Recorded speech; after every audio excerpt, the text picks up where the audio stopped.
Good afternoon, everyone, and welcome to the CFPR Lunchtime Talk Series. We have Gareth Phillips here today, who's joining us from his studio in Spain, which is very exciting. We're very international.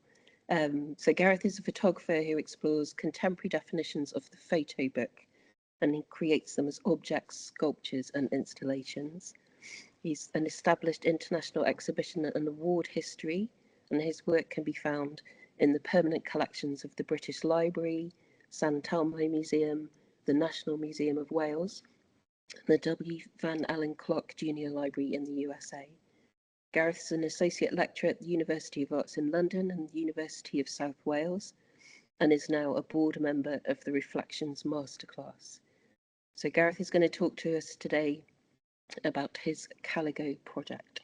Over to you, Gareth. Thank you. Thank you. And welcome to everyone. Thank you so much for joining.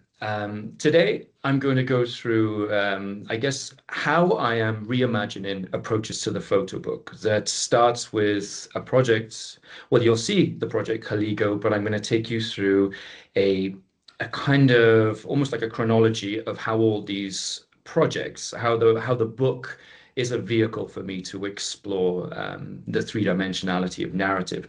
But I'm quickly just going to give an outline of what I do and how I do it, and then I'll go into the presentation. So just 1 minute, I'll just read very quickly about my process, and then we'll move forward. My photographic art practice, which started in 2006, has been a navigation of what the possibilities of the photo book could be. It is surmised in 4 key questions. What are the furthest possible parameters of how we define a photo book? Outside of its furthest parameters, what is the photo book, and can its amalgamation with other art forms justify new hybrid definitions? Can a photo book's depicted narrative be amplified by 3-dimensional form and structure? And if so, how does the use of materiality, time and space influence this? And finally, if the proposition of the photo book can be individually or simultaneously a sculpture or an installation, is it still a book? These questions form the foundations of my artistic practice as I react to the results of my ongoing creative investigations.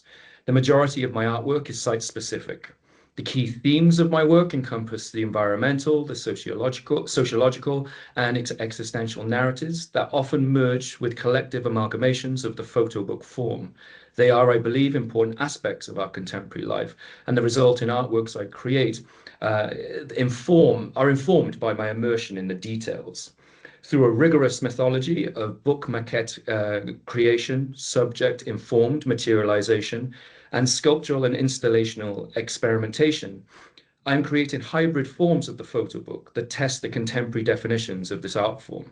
Using materials such as water, ice, concrete, metal, paper, cardboard, my practice challenges the contemporary definitions of the photo book, transforming this typically 2-dimensional medium into an immersive 3-dimensional experience. So now I'm just going to go forward with the presentation to go through some of my practice. It starts with how the first photo book I ever created, which was a university practice to edit. I use books to edit. I am not really that interested in publishing per se, but what I am interested in is the narrative and how narrative can be amplified by the book and what the book and narrative can do together. This is the first, in 2006, the first kind of dance with this form. It then led me to be completely immersed into it. I then moved forward into my first photo book installation, which is a visual interpretation of the unconscious moments of Somali poets articulating poetry. This was like a test, really, the first gaining my confidence in bringing imagery and content and narrative off the physical page and into the space and on the wall. Of course, there is the discussions around exhibition and book and the kind of categories and definitions of this. But for me, this marks the start of when I was trying to reinterpret the page and the book. We then move forward to more contemporary forms and to recent books that I've created, notably Caligo, which started in 2017 and has been a continued experimentation of 3-dimensional form. The subject invokes references to environmental consequence, mortality, colonialism, and religion. And the photobook sculpture depicts a fictional story of a group of humans escaping climate catastrophe as they seek asylum on an alien Eden called Caligo. It's my first fictional story, which I very much enjoyed creating. And it's realized here in a, well, just under 4 meter by 3 meter photobook sculpture that is pinned to a wall or screwed to a wall, I should say. And this was installed for the Aesthetica Art Prize. This is the horizontal edition, and I play with the different forms and shapes that can happen with a book as I go deeper and deeper into its narrative, trying to find different ways in which I can amplify the narrative with three-dimensional form. Here you see the Caligo photobook sculpture in its handheld edition. Something I'm very conscious of is the viewer and how I would like to bring the viewer with me as I am experimenting and progressing with the photo book form, and how I'm trying to make different forms so I can bring them with me so they understand what I'm trying to do. I'm conscious that this is much easier if there is a book to hold. So each book I create a large installation, and I'll also then create an edition of 20 small editions that are handheld versions of the larger works that use particular aspects of the form, shape, structure, and materials that would have appeared in the larger works. Here you see the Caligo photo book in its original form, which was a vertical installation. This is how I was working with the book as it had closed down on itself and opened up on itself, then installing it in a space for the Rakfa Festival in Dubai. And here you see one of the final examples of it printed on acrylic, so acrylic pages in a fully movable photo book form suspended with wires. Moving into other books, because all my work really pollinates each other. So each time I'm in a particular piece, in a particular work, it is informing the other, especially in the mistakes I make in the process. Into States of Becoming explores the relationship between human beings and their shared environments, focusing specifically on the Himalayan mountains of northwest India.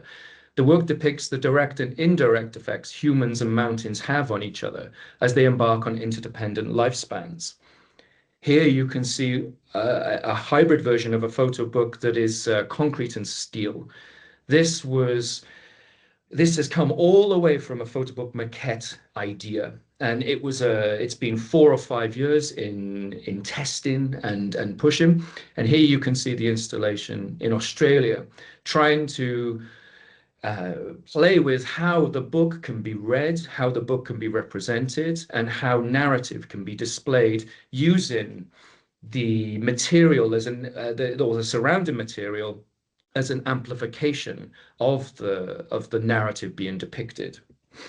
In here you can see some close-up details of this with the broken concrete that was representing the destruction, and the form and shape of the concrete blocks as construction, acting in contrast together, like almost fighting each other. Here you see one of the original installations that was a step forward from the original book maquette itself, which I'll show you after this.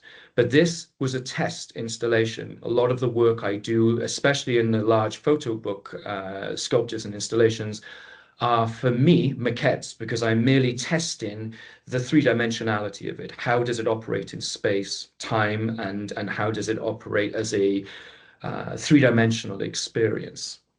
But it all came from this photo book maquette. So this photo book was the first one I made whilst I was working on this project in India. And this page, it was just a test, a simple test, made with standard paper and glued together, with glue sticks, standard maquette approach. But it informed every part of how I was trying to test the possibilities of amplifying the narratives I'm trying to convey. Here we go into the more experimentation process, which is a big part of my practice, which feeds a lot into every single photo book sculpture and photo book I'm creating. Often I work with sculptural maquettes where I will build a small kind of exhibition space, which I'll then play with, and I'll try and reimagine the form and shape of the book as much as possible to see how this can work within the three-dimensional space. You see one version on the left. The middle one is the large installation that was then taken to Australia to install. And then on the right here, you can see one of the curators with me and one of the gallery directors helping to create these concrete blocks that I made. And it spent about a month making these before they were installed on site. But the process is very important for me. I would argue it's more important than any finalized work, because it's where I'm really testing every part of how I can convey the narrative and get the viewer to connect with the work. Here you see a maquette experiment of a handheld version of the Interstates of Becoming photobook. This is just a test, again, just trying to see how the subject can inform the structure of the piece, where there is the constructed nature, where the shapes mimic concrete blocks, and the kind of chaotic arrangement mimics the way landslides might fall and the rock arrangements that might appear with this contrasting story of construction and destruction. Then we move forward onto another large project that I've been working on, the Abysm, which is a body of work exploring mental health and loneliness. The work has evolved into more than 30 photobook maquettes, installations, and sculptures that depict a narrative of a man searching for meaning. This man is my father. And this project has been a real kind of immersion in understanding how I work as an artist and photographer.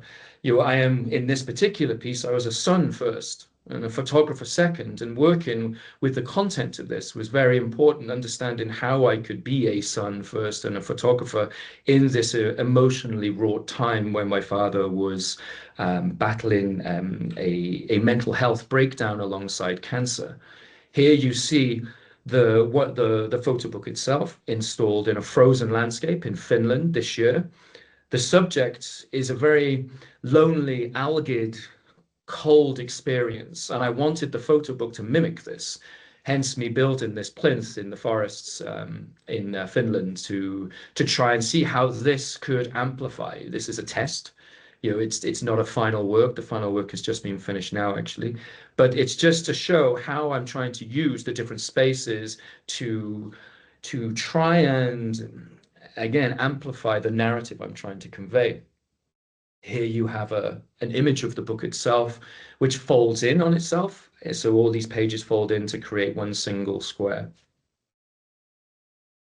This was one of the original installations of this, where I was testing ideas about how the page could be projected onto the wall. So the cover of the book is projected onto the wall, and you have the plinth in front with the book, which you as a viewer would walk into, view the book with this vortex in front of you that was almost to imply it would kind of suck you in the same way as my father was in this vortex of emotional difficulty.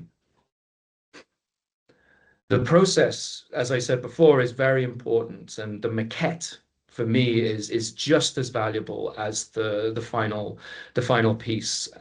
The Abysm has been now, I mean, there were 30 originally, and now I think there's around 40 to 45 individual maquettes, all different, that contribute to the project itself. They are part of the final piece, and were installed here in an exhibition where the viewer was able to interact with 19 of the photobook maquettes on show, and they were on particular shelves, to mimic this idea of the library, the shelf, the book, and how we could use this to enter the books and enter the different experiences each one conveys. Here you see some details from this book, maquette number 10 on the left, and book maquette number 3 on the right. And these all kind of show the different interventions and processes that I'm trying to do with the page itself to experiment with how narrative can rise and be distilled.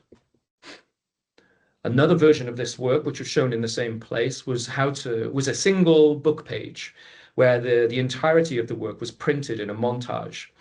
This was an experiment with the idea of the page, and what a page could be, with then pages of the montage cut out so you could then see behind it and walk behind it and have these open spaces, testing ideas that surround negative space, the blank page, and how light could represent a blank page. And then as it shines through the holes that these cut pages make, the blank pages themselves appear as lights on the opposite wall. Other experimentations with books have taken me to more site-specific installations. This one, Land Book, in 24 pages, is 24 acetate pages frozen in ice and left to melt into what I would call the land library below it. So again, considering definitions, categories, and how these categories can be tested and these definitions be tested. The book itself is displayed in a kind of ephemeral temporal space and left to melt. So depending on the outside temperatures, this book might last 5 days, it might last 5 hours. Here you see some of details of the pages where the actual imagery, the content, the narrative is shown as the actual photograph. And then what you see within the abstracted color inside the ice page itself is a fortuitous accident that happened when I froze the acetate pages in ice. I didn't know this was going to happen, but the ink rose off the page and metamorphosed into a new form of an image. So the image itself changed and is depicted in this abstraction, but is indeed still the content. This then melts into the land and is archived in the library below it. This here, you can see the kind of aftermath of this process, where the acetate pages are kind of melt between and then are released, and then they are collected, where the remainder of them are then archived as a physical object in the aftermath of the installations. Here you see another test of this idea in a different landscape, in a mountain landscape here in Spain, in the Basque Country. Again, testing the same ideas and processes to see how these editions could be archived in different places, in different countries. And it's very interesting to try and find these different spaces for me and to see how the book can react in this space. And here you have an example of the imagery that is contained inside the book and the abstraction that is created in the process of freezing. The content from all the books, the story, the narrative inside this ice book is about the pandemic. It's about the restrictions that were in place and the limited space we were all allowed to walk within the environment at this time.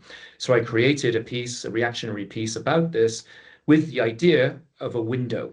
I couldn't use glass at the time, so I decided to use ice because it was all that was available to me at this time. The restriction imposed by this is something I really thrive on. I thrive on the restriction of process and trying to find innovative ways to move past these restrictions and in fact use the restriction as an asset to the piece itself. And moving on to a final piece of work, we have a test installation at present of the book I'm Afraid of Violence, but I've often submitted to it. It's 106 unique joined pages on digital vinyl and greyboard mounted on a table. This particular piece depicts a story of violence in Cardiff, and so I was very interested in the idea of the spectator, the witness, the viewer, and how I could create portals, televisions, well, not televisions, but screen holes with which you would, as a viewer, look through some of these pages to see the work itself, to see the narrative itself. And so all the pages are shaped either from a phone dimension or a television dimension. The back page is a broken digital broadcast, going into ideas that surround the broadcast nature of violence. But for me, it's a very interesting project to have developed up to this point, because now it is going to turn into a concrete book, which I'll be creating this year. And so these pages will be concrete and representing the or bring in some of the urban environment where this work was created into the work itself. And just one final detail on this, you'll probably see a red line that appears on the top of the book. The viewer and the viewer's experience is important to me. So I try and find ways which the work can be user-friendly. So this is, I guess you could say, a key, because the viewer would encounter this book as a flat piece where the pages are on top of each other.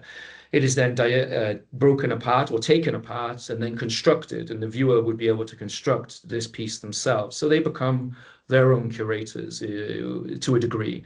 And so this one I'm quite excited about developing into its final concrete form. I think I am coming to the 20-minute window. Oh, we've just gone over, actually. So I will end there and look forward to any questions you might have.